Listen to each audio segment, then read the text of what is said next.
আসলে ছাত্র সংগঠনগুলো, বিশেষ করে ধর্মীয় ছাত্র সংগঠনগুলো তারা সজাগ সচেতন ছিল, কিন্তু ফ্যাসিস্ট হাসিনা ছাত্র সংগঠনগুলোকে তাদের মানে সাংবিধানিক অধিকার পালন করতে দেয়নি। আমরা জেগে আছি। আবু সাইদ শহীদ হয়েছেন, মুগ্ধ শহীদ হয়েছেন, আমাদের রক্ত এখনো আছে। আমরা আমাদের রক্ত যতক্ষণ না ঢেলে না দিচ্ছি আমরা শান্ত হব না।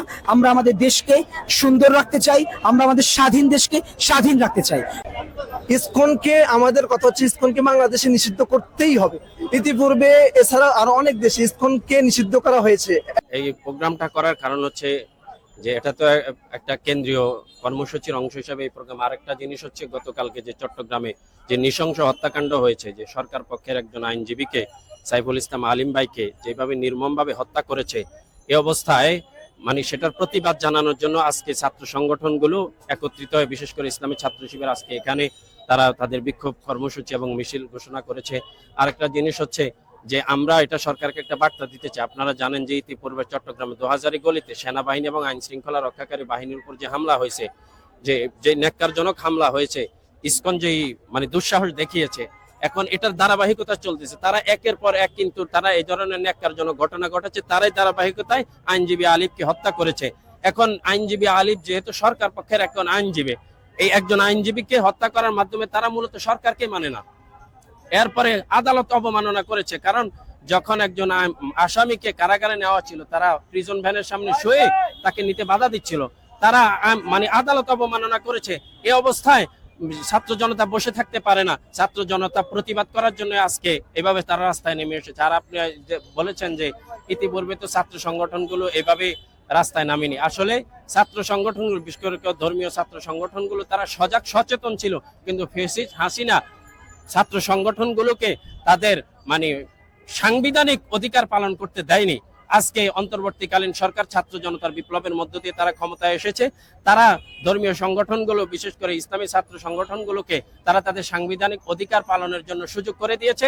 আর এই ইসলামী ছাত্র শিবির এই সাংবিধানিক অধিকার পালনের মধ্য দিয়ে তারা প্রমাণ করে দিয়েছে তাদের উপরে যে রক্ষাটা বিভিন্ন ধরনের অভিযোগ, এটা সম্পূর্ণ ভুয়া।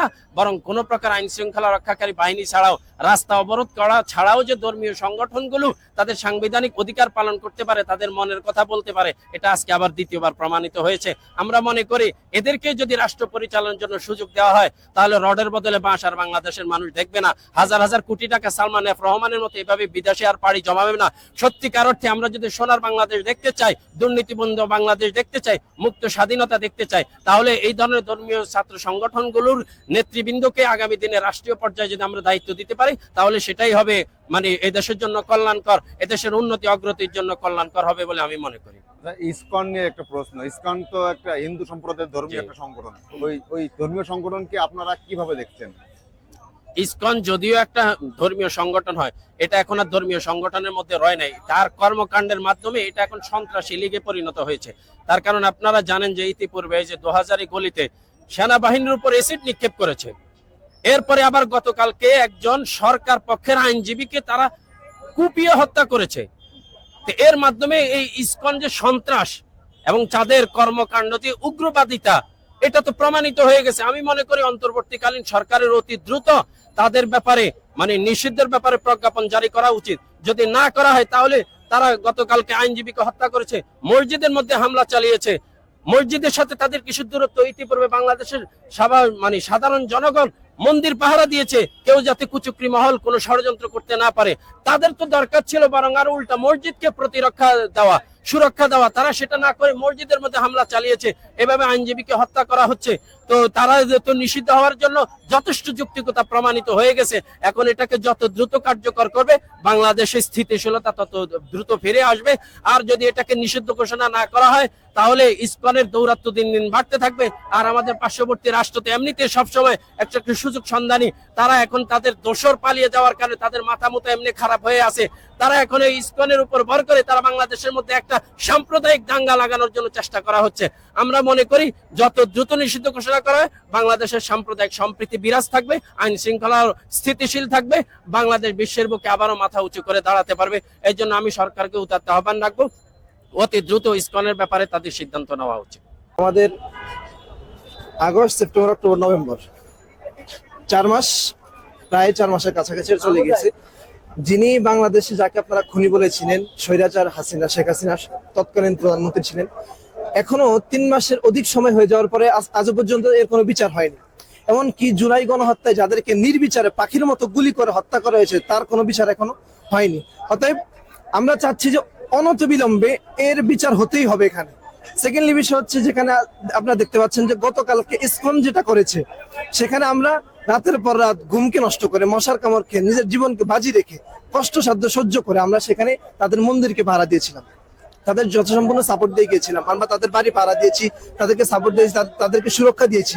এখন তারা আমাদেরকে তার প্রতিদান হিসেবে কি দিল? তারা আমাদেরকে তার প্রতিদান হিসেবে দিল যে তোমরা আমাদেরকে রক্ষা করছো এবং আমরা তোমাদের এখন মসজিদ ভাঙতেছি, তোমাদের ভাইকে কি জবাই করতেছি তোমাদের সামনে। এমন কি একটু আগে একজন পোস্ট করেছিল, মানে যে ইসকন যারা আছে তাদের ভিতর থেকে, যে মুসলিমরা ইসকনদের ক্ষমতা থেকে দেখতে চেয়েছিল। তা আমরা ইসকনরা যারা আছি তারা কি করছি, প্রকাশ্যে তাদের মুসলমানদেরকে হত্যা করে জবাই করে দেখিয়ে দিয়েছে, তারা আমাদের কিছু করতে পারে নাই। এর ভিতরে তাকে অনেকে সাধুবাদ জানাইছে, আবার অনেকে কমেন্টে বলেছে যে সামনের দিকে ইনশাআল্লাহ আরো চলবে। অতএব ইসকনকে, আমাদের কথা হচ্ছে ইসকনকে বাংলাদেশে নিষিদ্ধ করতেই হবে। ইতিপূর্বে এছাড়া আরো অনেক দেশে ইসকনকে নিষিদ্ধ করা হয়েছে। এখন তাহলে যদি ওই দেশগুলোতে ইসকনকে নিষিদ্ধ করতে পারে, তাহলে আমার এই পৃথিবীর দ্বিতীয় বৃহত্তম বাংলাদেশে কেন ইসকনকে নিষিদ্ধ করতে পারবে না? অতএব ইসকনকে অবশ্যই নিষিদ্ধ করতে হবে। আমরা এখানে 95% মুসলমান বাংলাদেশে, সেখানে যদি আমরা 95% তাদেরকে সুরক্ষা দিতে পারি, অতএব আমরা কিন্তু তাদের উপর আক্রমণও করতে পারি। আমরা কিন্তু আক্রমণ তাদের করি নাই। তারা যদি আমাদের দুর্বলতার সুযোগ নেয়, তারা যদি মনে করে যে আমরা তাদেরকে সরলতা দেখাচ্ছি, আমরা এখানে দুর্বল, আমরা কিছু পারি না, এটা কিন্তু তাদের ভুল ধারণা। আমরা যেভাবে জীবন দিতে পারি সেভাবে প্রয়োজনে কিন্তু জীবন নিয়েও নিতে পারি। আমাদের ইসলাম ধর্মের উপরে যদি কোন আঘাত আনে, তারা যদি তাদের এই কাজ চালিয়ে যায়, আমরা কিন্তু তাদেরকে ছেড়ে দেবো না। আমরা যেখানে বাংলাদেশ থেকে ফ্যাসিস্ট, স্বৈরাচার, যারা জুলুম ছিল, খুনি ছিল, যারা বড় বড় কথা বলেছে, তাদেরকে কিন্তু আমরা বিদায় করে দিয়েছি অলরেডি বাংলাদেশ থেকে। অতএব ইসকন এমন কোনো কিছু না যে তাদেরকে অন্য দেশ থেকে নিষিদ্ধ করা হয়েছে, বাংলাদেশ থেকে নিষিদ্ধ করা যাবে না বা তাদেরকে তাড়ানো যাবে না। অবশ্যই তাদেরকে তাড়ানো যাবে এবং তাড়াবোই ইনশাল্লাহ। অতএব আমরা তাদেরকে জানাচ্ছি যে আপনারা আপনাদের পথে ফিরে আসুন। আপনারা এতদিন ভালো ছিলেন, আমরাও ভালো ছিলাম। আপনারা থাকেন বাংলাদেশে আপনাদের মতো করে, আমরা বাংলাদেশ থাকি আমাদের মতো করে। আপনাদের কোনো সমস্যায়, যে কোনো ক্রাইসিসে বা যে কোনো কিছুতে আমরা আপনাদেরকে অবশ্যই সহযোগিতা বিগত দিনে করেছি এবং সামনের দিকে করবো ইনশাল্লাহ। আপনারা তার চাক্ষুষ প্রমাণ দেখতে পেয়েছেন। এমনকি তাদের উপরে 5 আগস্টের পর থেকে অনেক প্রকার হামলা করতে চেয়েছিল, তারা কিন্তু হামলা করতে পারে না। আমরা তাদেরকে রক্ষা করেছি, পাহারা দিয়েছি। অতএব যেহেতু পাহারাও দিয়েছি, আপনাদেরকে যেমন ভাবে আমরা সুরক্ষা দিয়েছি, আবার যদি প্রয়োজন হয় আপনাদেরকে আমরা কিন্তু বিদায় করতে বা আপনাদেরকে সাহায্য করতে বাধ্য হব। ইসকন বা হচ্ছে কোনো নির্ধারিত কোনো ইস্যুকে নিয়ে এখানে করা হয়নি। 36শে জুলাই পর্যন্ত যে ছাত্র জনতার যে অভ্যুত্থান হয়েছে, সেখানে অসংখ্য ভাইকে শহীদ করা হয়েছে। আবু সাইদ থেকে শুরু করে মুগ্ধ, রায়হান, ফয়সাল ভাই সহ আমাদের অসংখ্য ভাইরা, এবং অসংখ্য ভাই এখন অসুস্থ রয়েছেন, অনেকে হাসপাতালে ভর্তি রয়েছেন। আমাদের মাঝে এখন অনেক ভাইরা শাহাদাত বরণ করছেন। এই যে অভ্যুত্থানের পরে যে আমরা পুনর একটা স্বাধীন দেশ পেয়েছি, দ্বিতীয় স্বাধীনতা নামে অনেকে আখ্যা দিয়েছেন, আমিও মনে করি দ্বিতীয় স্বাধীনতা আমাদের।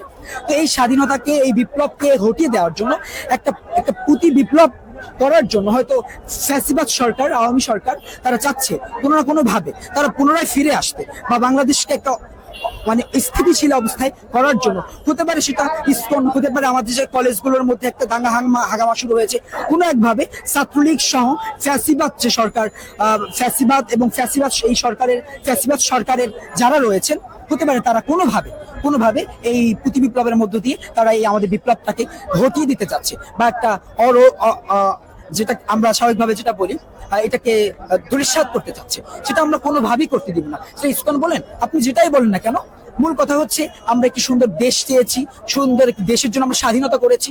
আমরা তারই আলোকে আমরা অসংখ্য ভাইয়েরা রক্ত দিয়েছেন, জীবন দিয়েছেন, অসংখ্য মায়েরা তাদের বুককে খালি করেছেন। এখন এটাকে অল্প সময়ের মধ্যে আমরা কিছুদিন ঘটিয়ে দিতে পারি না। এই জন্য বাংলাদেশ ইসলামী ছাত্র শিবির সকল ছাত্র সংগঠনের যে 7 দিনের সংহতি প্রকাশের মধ্য দিয়ে আজকে প্রথম যে কর্মসূচি ছাত্র শিবির করেছে, আজকে সারা বাংলাদেশে তাদের বিভাগীয় শহরগুলোতে বিক্ষোভ মিছিল এবং সমাবেশ করেছে। এর মধ্যে আমরা জানান দিতে চাই, ছাত্র জনতা ঘুমিয়ে যায়নি। আপনারা যেভাবে কৌশলে আপনারা বাংলাদেশকে বাংলাদেশে শেষ করে দিতে চাচ্ছেন, সেটা সহজে আপনারা পারবেন না। ছাত্র জনতা ঘুমায়নি, আমরা জেগে আছি। আবু সাইদ শহীদ হয়েছেন, মুগ্ধ শহীদ হয়েছেন, আমাদের রক্ত এখনো আছে। আমরা আমাদের রক্ত যতক্ষণ না ঢেলে না দিচ্ছি, আমরা শান্ত হব না। আমরা আমাদের দেশকে সুন্দর রাখতে চাই, আমরা আমাদের স্বাধীন দেশকে স্বাধীন রাখতে চাই। এখানে কোনো স্বৈরাচার, কোনো স্বৈরাচার আগ্রাসন আমরা কোনো দিব না। এক ফেসিস্ট, আমরা ফেসিস্টকে আমরা পরাজিত করেছি। পুনরায় কোনো ফ্যাসিস্ট বাংলাদেশে আসতে পারবে না। আমরা সর্বোচ্চটা দিয়ে আমরা চেষ্টা চালিয়ে যাব ইনশাআল্লাহ। বাংলাদেশ ইসলামী ছাত্র শিবির সকল ছাত্র জনতার সাথে এক হয়ে 36 আমাদের যে আগস্টে যে গণঅভ্যুত্থান হয়েছে, জুলাই গণঅভ্যুত্থান, সেটা হচ্ছে ছাত্র শিবির ছিল। আগামীতে ছাত্র জনতা যে কোনো কর্মসূচি দিবে ছাত্র শিবির থাকবে ইনশাআল্লাহ। আমরা এক হয়ে বাংলাদেশকে সুন্দর একটা জায়গায় নিয়ে যাব। করতে হবে। তারা আবরার ফাহাদকে, ইসকনের সদস্য আবরার ফাহাদকে হত্যা করেছে। তাছাড়া ইসকন বাংলাদেশের বিরুদ্ধে বিভিন্ন ধরনের ষড়যন্ত্র লিপ্ত আছে। ইসকন নেতা চিন্ময় দাস তারা ভারতে বসে ভারতে গিয়ে ওদের রয়ের সাথে গিয়ে আমাদের বিরুদ্ধে ষড়যন্ত্র করতেছে। কিভাবে দেশের মানুষকে হত্যা করা যায় আর একটা স্বৈরাচার প্রতিষ্ঠা করা যায়, তার বিরুদ্ধে তারা চেষ্টা করে যাচ্ছে। আমাদের আজকে আসছি এখানে তার বিরুদ্ধে প্রতিবাদ করতে, যাতে তারা এই দুঃসাহস না দেখাতে পারে। তো ভাইয়া, আপনারা যে এখানে র্যালিটা শুরু করেছেন আজ, তাই না? তো আসলে বিক্ষোভটা আসলে কি উদ্দেশ্য করেছেন শুরুটা? আমরা শুরুতে তো এটা হচ্ছে তারা গতকালকে যে হত্যা করেছে এটার বিচার, এরপর হচ্ছে ওদের নিষিদ্ধ, পরবর্তীতে যেন এরকম কোনো কিছু করার কেউ সাহস না পায়। এরপর হচ্ছে ওরা যে সকল ষড়যন্ত্র করতেছে ওরা যেন দেখে বাংলাদেশের ছাত্র সমাজ বসে নাই, ঠিক আছে? আমরা এর জন্য সদা প্রস্তুত, ওদের সকল ষড়যন্ত্র আমরা মোকাবেলা করতে প্রস্তুত আছি। এটা ওদেরকে ওয়ার্নিং দেওয়ার জন্য আমরা এখানে আসছি। এই যে সাম্প্রদায়িক যে চিটাগাং যে ঘটনা ঘটলো, সে ব্যাপারে আসলে আপনারা জিনিসটা কিভাবে দেখছেন?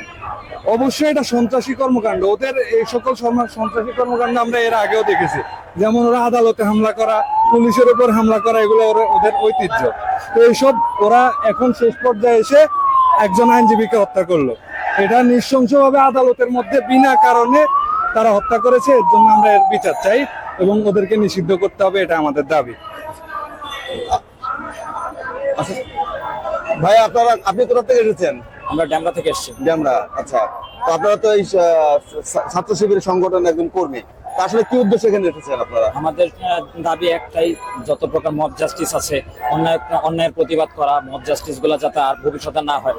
এখন দেখা গেছে যে আপনারও সংখ্যালঘু, সেটার আড়ালে আপনারা তো মব জাস্টিস করতে পারেন না, তার জন্য কোর্ট আছে। আপনারা যেখানে ন্যায়ালয়ের সামনে একজন কে হত্যা করতে পারেন, তাহলে আপনারা সমাজে কি করতে পারেন সেটা সবাই জানা আছে।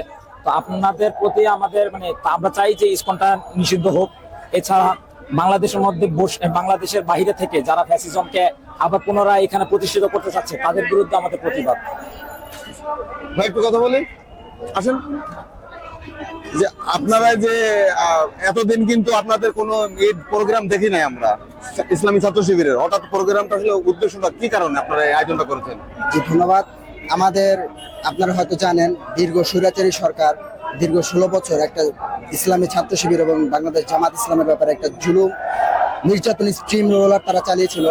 তো আমাদের প্রোগ্রাম যখন আমরা বাস্তবায়ন মানুষের কাছে হচ্ছে দিনের দাওয়াত, দিন আল ইসলামের দাওয়াত এবং সমাজ সেবামূলক কাজে যখন আমরা মানুষের দ্বারে দ্বারে প্রান্তরে পৌঁছেছিলাম, তখন আওয়ামী সন্ত্রাসীরা আমাদের উপর নানান ধরনের জুলুম নির্যাতন স্ট্রিম রোলার চালিয়েছে।